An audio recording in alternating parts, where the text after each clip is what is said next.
Let's start. Okay, day 11th. And let's name it Forget About Goals. Today I'm going to citate one text from the book which I am reading right now. It calls Atomic Habits. So let's start. Forget about goals. Focus on system instead. Prevailing wisdom claims that the best way to achieve what we want in life, getting into better shape, building a successful business, relaxing more and worrying less, spending more time with friends and family, is to set specific, actionable goals. For many years, this was how I approached my habits too. Each one was a goal to be reached. I set goals for the grades I wanted to get in school, for the weights I wanted to lift in the gym, for the profits I wanted to earn in business. I succeeded at few, but I failed at a lot of them. Eventually, I began to realize that my results had very little to do with the goals I set, and nearly everything to do with the systems I followed. What's the difference between systems and goals? It's a distinction I first learned from Scott Adams, the cartoonist behind the Dilbert comic. Goals are about the results you want to achieve. Systems are about the processes that lead to those results. If you are a coach, your goal might be to win a championship. Your system is how to recruit your players, manage your assistant coaches, and conduct practice. If you're an entrepreneur, your goal might be to build $1 million business. Your system is how you test product ideas, hire employees, and run marketing campaigns. If you're a musician, your goal might be to play a new piece. Your system is how often you practice, how break down and tackle difficult measures, and your method for receiving feedback from your instructor. Now, for the interesting question. If you completely ignored your goals and focused only on your system, would you still succeed? For example, if you were a basketball coach and you ignored all your goal to win a championship and focus only what your team does at practice each day, would you still get results? I think you would. The goal is any sport to finish with the best score, but it would be ridiculous to spend the whole game staring at the scoreboard. The only way to actually win is to get better each day. In the words of three-time Super Bowl winner Bill Walsh, the score takes care of itself. The same is true for others area of life. If you want better results, then forget about setting goals. Focus on your system instead. What do I mean by this? Are goals completely useless? Of course not. Goals are good for setting a direction, but systems are best for making progress. A handful of problems arise when you spend too much time thinking about your goals and not enough time designing your systems. So, problem number one. Winners and losers have the same goals.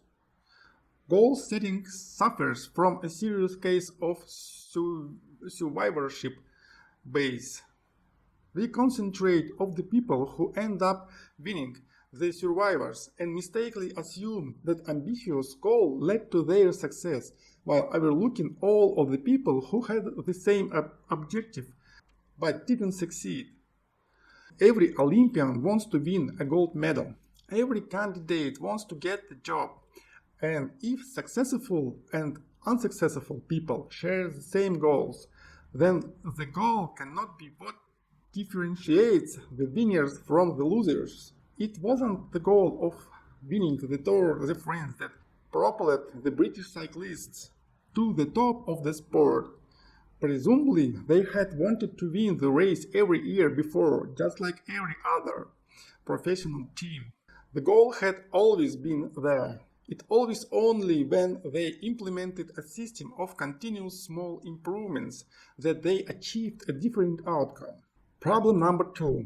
Achieving a goal is only a momentary change. Imagine you have a messy room and you set a goal to clean it. If you summon the energy to tidy up, then you will have a clean room for now. But if you maintain the same sloppy, pack rat habits that led to a messy room in the first place, soon you will be looking at the new pile of clutter and hoping for another burst of motivation. You're led chasing the same outcome because you never changed the system behind it. You threaten the system without addressing the cause. Achieving a goal only changes your life for the moment. That's the counterintuitive thing about improvement. We think we need to change our results, but the results are not the problem. What we really need to change are the systems that cause those results. When you solve problems at the results level, you only solve them temporarily. In order to improve for good, you need to solve problems at the systems level. Fix the inputs and the outputs will fix themselves. Problem number 3. Goal restricts your happiness. The implicit assumption behind any goal is this: once I reach my goal, then I'll be happy. The problem with goals first mentally is that you're continually putting happiness off until the next milestone. I have slipped into this trap so many times I've lost count. For years, happiness was always something for my future self to enjoy. I promised myself that once I gained 20 pounds of muscles, after my business was featured in the New York Times, then I could finally relax. Furthermore, goals create an either-or conflict. Either you achieve your goal and are successful, or you fail and you are disappointment. You mentally box yourself into a narrow version of happiness. This is misguided. It is unlikely that your actual path through life will match the exact journey you had in mind when you set out. It makes no sense to restrict your satisfaction to one scenario. There are many paths to success. A system first mentally provides the antidote. When you fall in love with the process rather than the product, you don't have to wait to give yourself permission to be happy. You can be satisfied anytime your system is running. And a system can be successful in many different forms, not just the one you first envision. Problem number 4. Goals are at odds with long-term progress. Finally, a goal-oriented mindset can create a yo-yo effect. Many runners work hard for months, but as soon as they cross the finish line, they stop training.